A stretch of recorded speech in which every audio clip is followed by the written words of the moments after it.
of the World Economic Forum and has been overseeing the organization of this meeting. We have Minister Rania Al-Mashad, Minister of Planning, Economic Development and International Cooperation of Egypt. Thank you for joining. We have Li Dongsheng, founder and chairman of TCL Technology Group Corporation in China. Thank you, sir, for joining us. Ipeling Selele, chairperson of Brand Africa. Thank you for being with us. And Eric Tse, who is the CEO of Sino Biopharmaceutical. I will start with Mirek to give us a little bit of an outlook from the perspective of the World Economic Forum, what to expect for this meeting, which is under the topic entrepreneurship for a new era. Mirek, would you please share a little bit your thoughts of what we can expect in the coming days? Thank you. As you said, this is a long tradition that we have with the annual meeting of the new champions. This is the 16th edition. It's good to be back in Tianjin.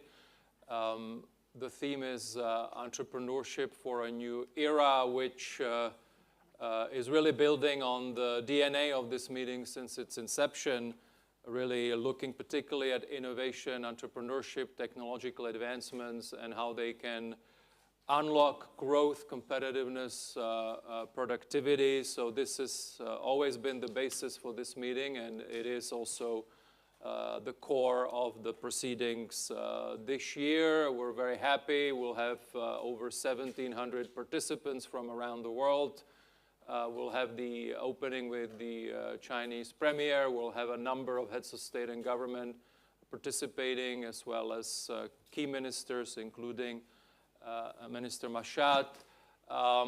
This has always been a meeting for innovators, so we have a great number of them from around the world. What is particularly exciting is that we have a lot of unicorns and other entrepreneurs and innovators from within China, corresponding to the different technologies that are really shaping the economies of tomorrow, from AI and blockchain, quantum, but then really going through health tech, clean tech, biotech, biopharma, space tech, really covering all these technologies.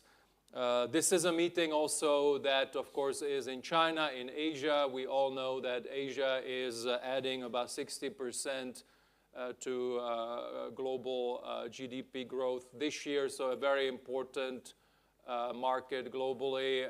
And so we will be looking with certain sessions at specifically China and Asia and its economies.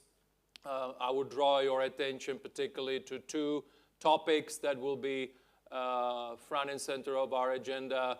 A lot of attention is being paid to the Chinese AI innovation ecosystem, so there'll be dedicated sessions to that. And then a lot of attention also to the energy and innovation ecosystem there. And finally, this has always been a global meeting. It continues to be a global meeting. We, of course, also then put front and center some of the trends and topics that are shaping the world economy. Geoeconomic relations, we see fractures in the world economy, shifting architecture of trade. So some of these topics are going to be also addressed here at the meeting. Thank you very much, Mirek. Minister Al-Mashad, we have recently launched our global gender gap report. I know this is one topic that is close to your heart, so if you would like to share a few reflections about the importance of women leadership in this new era for entrepreneurship, but also overall, what are your expectations? What do you expect here in the coming days? Well, thank you very much. I'm very pleased that we are here. World Economic Forum has the legacy of bringing everyone together. And when we say everyone, it's policymakers, private sector, civil society, and entrepreneurs particularly. When we talk about entrepreneurship, it's not just about technology, but also entrepreneurial policy making and trying to create resilient and innovative policy frameworks so that we are able to weather the different shocks we are facing. And here, when we talk about gender, or if we talk about digital, or if we talk about climate, all of them are actually very important accelerators to growth, very important aspects to draw in private sector investment, and therefore it's nice and important that we discuss these topics here during these 2 days. You're absolutely correct, the gender report came out. Statistics, I wouldn't say are improving, but it's another wake-up call that we need to be very mindful that if there is more inclusion, our economies will be able to move forward faster. All of us know that a very big challenge for the global economy is sluggish growth, and one aspect is if we do have the gender parity, we will be able to accelerate that growth and push the levers forward. Merrick talked about productivity. We do know that if more women are in the labor force, this is also going to add tremendously to the productivity gains that we all want to look for.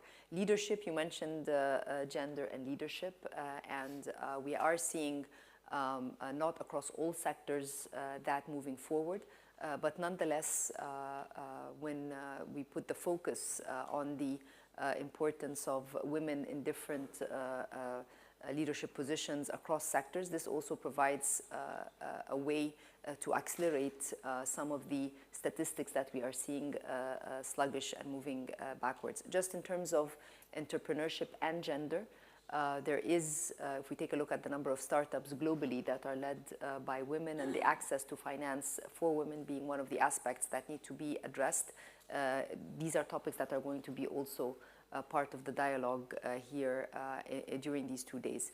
So we're looking forward to very productive discussions, different points of view, and how, despite all the headwinds, we will be able to address some of these both challenges and opportunities so that we are able to, as I mentioned, to mitigate some of the risks that we are facing, both at a global level, but their reflections on national economies as well. Thank you. Thank you very much. Li Dongcheng, Mirik mentioned it, Asia is a growth engine. Growth is an important topic here, and you see it from the perspective of China. Would you like to share with us a little bit what to expect for the coming days in terms of those discussions?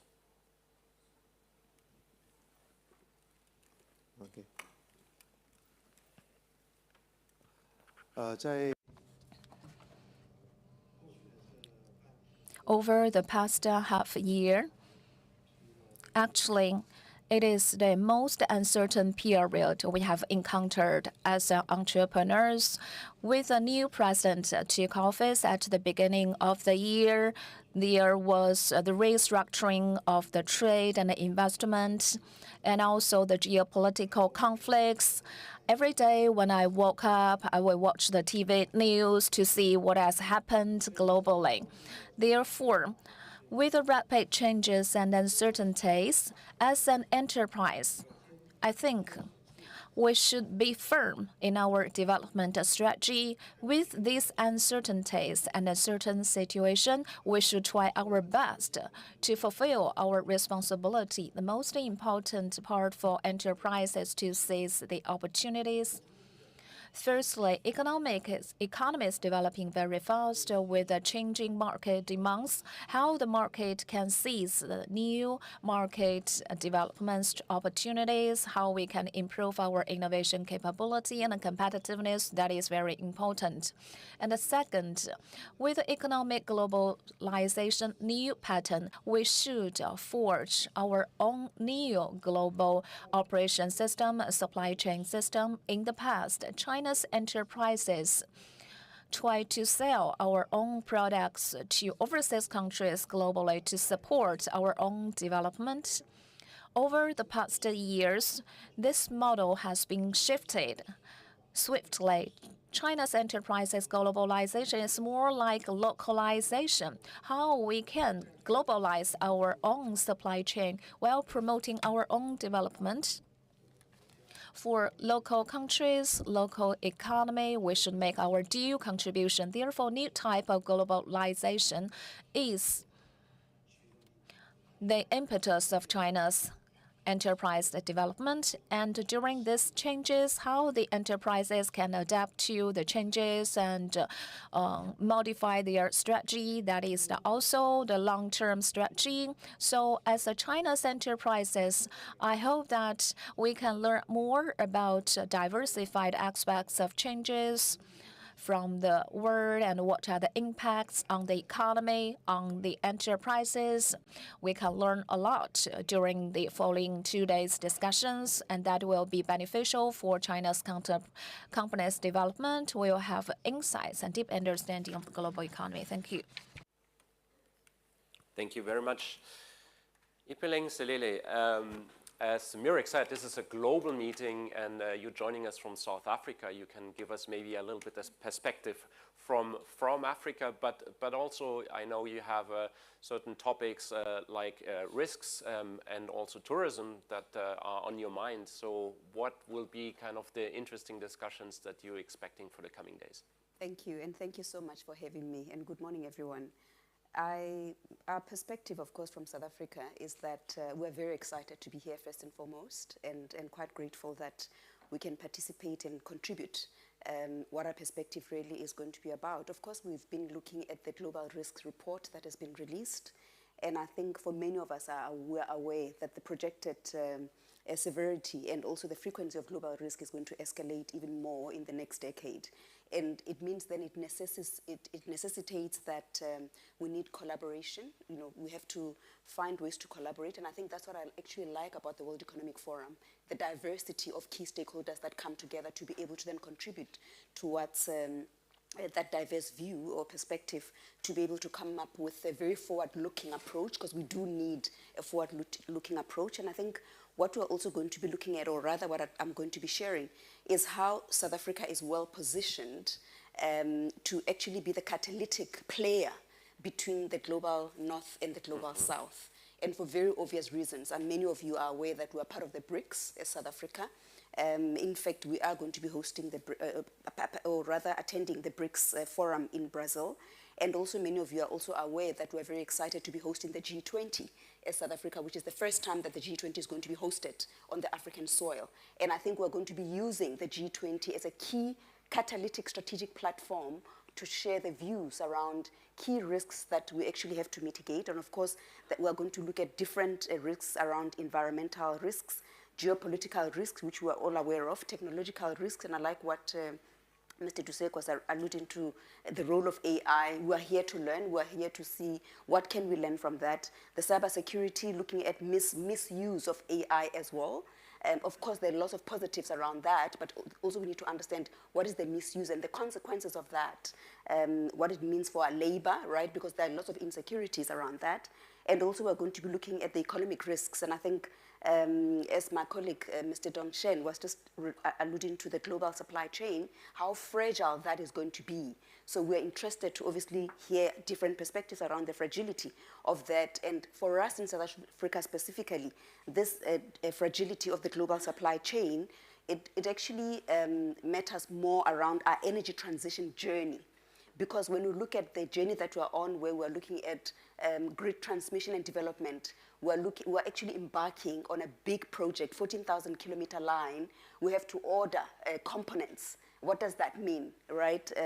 We're also here to discuss the societal risks, the misinformation and lack of trust. I mean, obviously looking at where we are globally, geopolitically, there's erosion of trust in the institutions and misinformation. What does that really mean? But I think most importantly, inclusion for us matters, right? We're a very diverse economy, South Africa, very resilient as a nation, of course, based on our history. I think what we are going to also be sharing from a South African perspective, on the tourism side, it has been booming.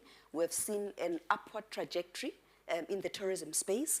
And we've, at least in 2024, we've managed to yield good results, 90 billion rands.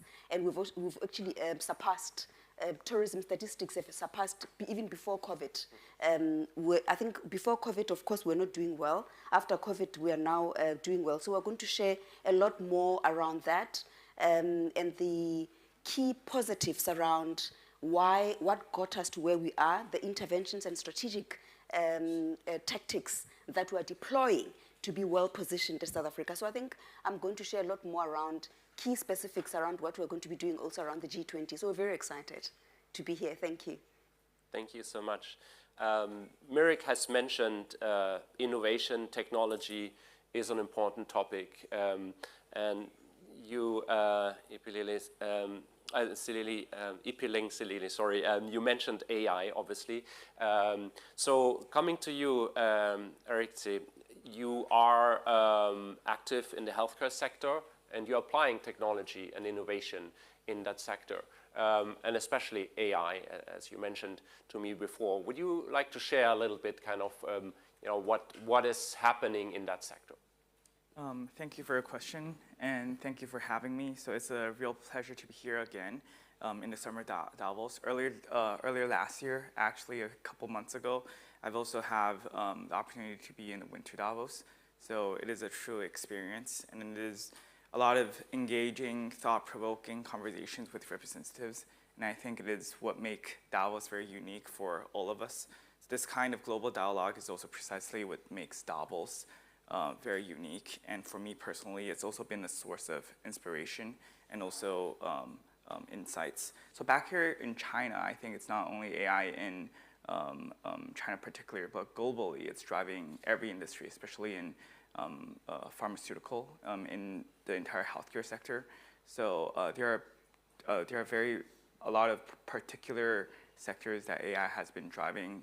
For example, drug discovery within organization management, for more precision decisions based on data research, based on more AI analysis.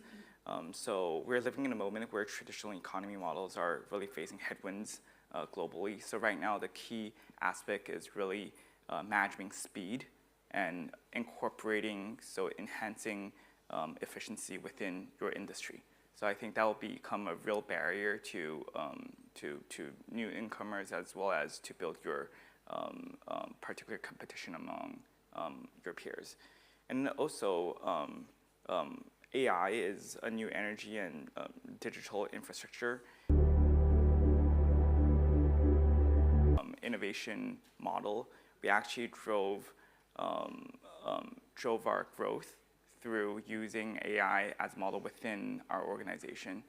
For example, not only in management decisions, but also earlier drug discovery within the clinical trials, as well as through, let's say, procurement, big data source.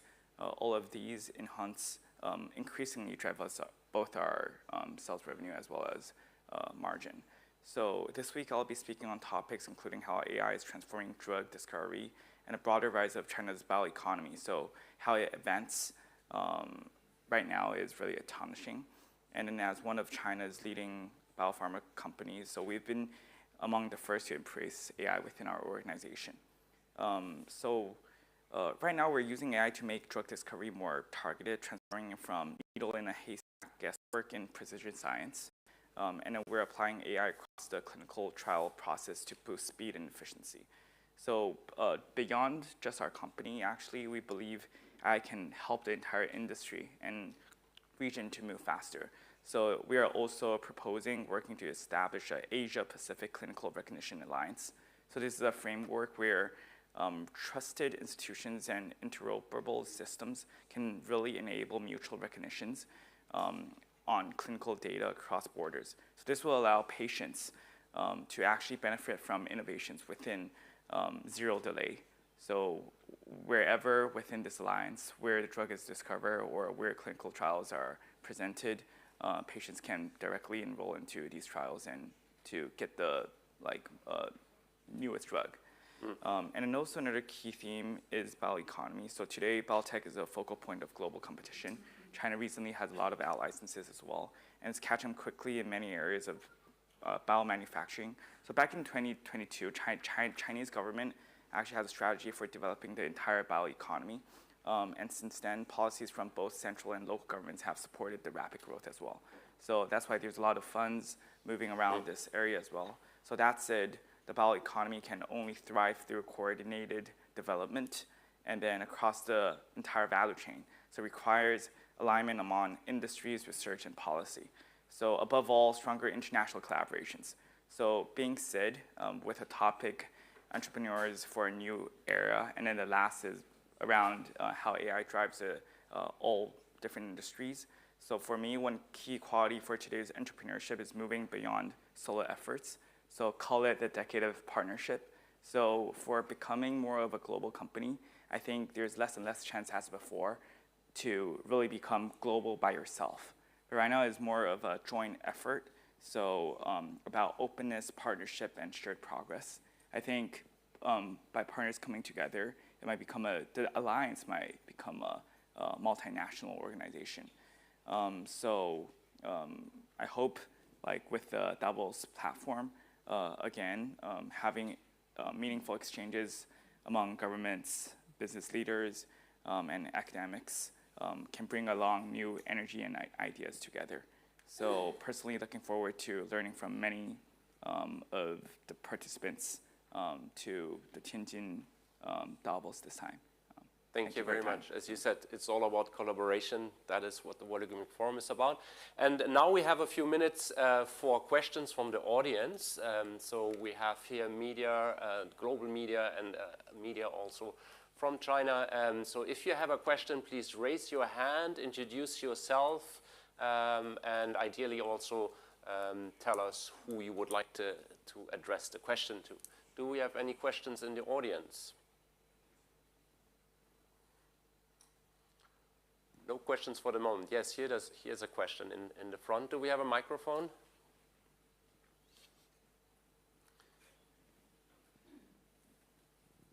I'm from the Xinhua News Agency. This is questions from the Li Dongsheng. In your express, what's your view about the entrepreneurs in the Chinese enterprise into the world, and how to change the world?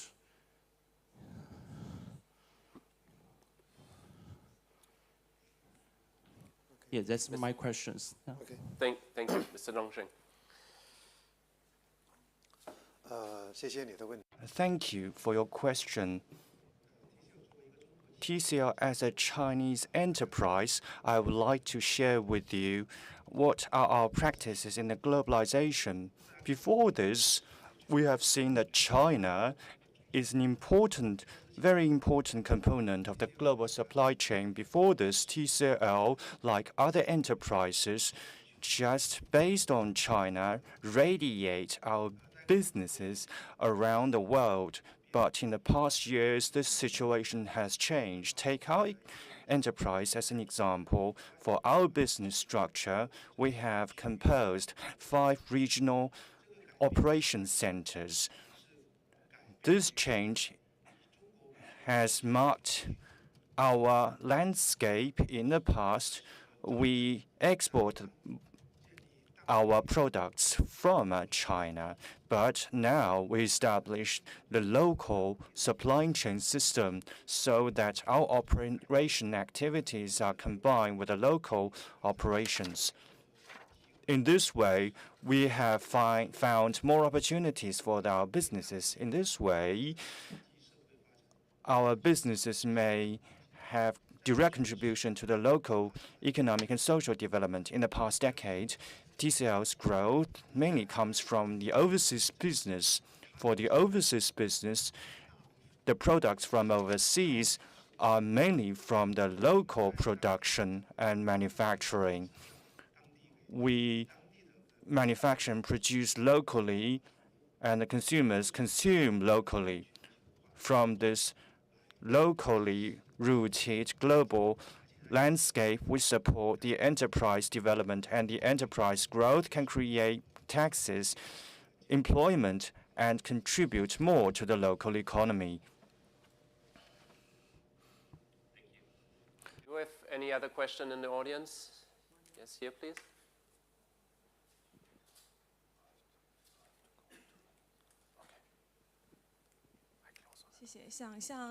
I would like to ask Mr. Li Dongsheng, with papers. I have 2 questions.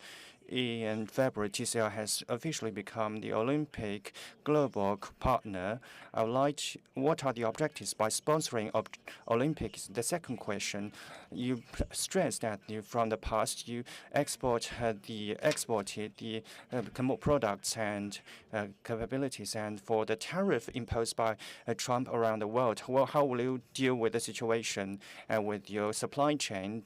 This year, we become the partner of Olympic Games. We want to utilize the platform of Olympic Games so as to improve the influence of our brand so that more consumers may learn about our enterprise and our brand.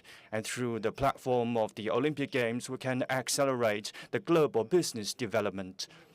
And for the second question, you have mentioned this, that TCL global supply chains development is very important. And this question I have explained for TCL global business. The key is lies in the model transformation. In the several past years, we're proceeding this transformation. From exporting products, we transformed to exporting the industrial capacities. We focus on establishing the operation and management supply system serving the local market so as to realize the win-win situation of ourselves and the local people. Thank you very much. Thank you to our distinguished guests today. Thank you for your participation in this press conference, and I wish you all a very successful meeting in the coming days. Thank you and goodbye. Thank you. Thank you.